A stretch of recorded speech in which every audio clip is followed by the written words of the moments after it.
This 1 Degree Outside video is brought to you by Fluid Form Bio, developing innovative 3D printing living pancreatic tissue to help combat type 1 diabetes. For the first time, you can join this visionary mission.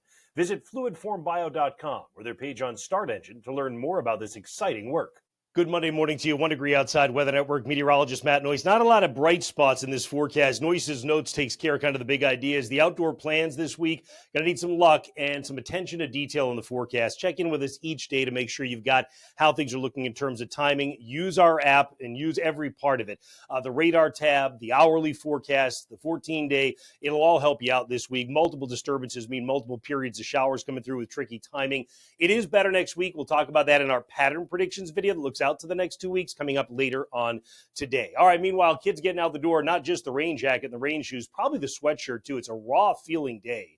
The reason it feels like the 50s all day is because it's in the 50s all day. If you want to track the rain, of course, again, best way to do it is with our app, totally free. When you go to that radar page, you'll see it's sponsored by CrackX, and they're taking care of you if you got any leaks in the foundation. So keep them in mind. They've been very good to sponsor us all the way through on that radar page. All right, here's what's happening on the predicted radar. At midday, it's still raining up to the New Hampshire Lakes region. When you get past midday at 3 p.m., the showers start expanding north of the lakes. They never make it north of the Notches today, and northern Vermont, for that matter, also is going to stay mostly dry.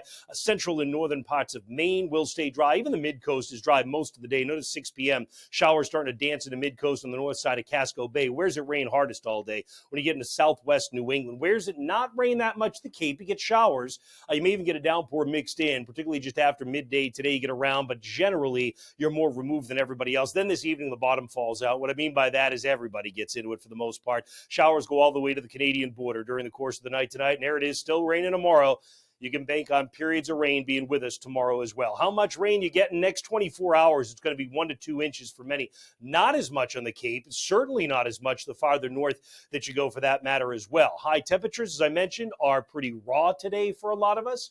Overnight tonight, patchy fog develops. We've had some around this morning. You'll get it to develop again tonight into tomorrow morning. Again, it keeps raining, particularly in western and southwestern New England. If you want the rain gear, you want something to keep you warm here in the cool spring weather, swag.1degreeoutside.com.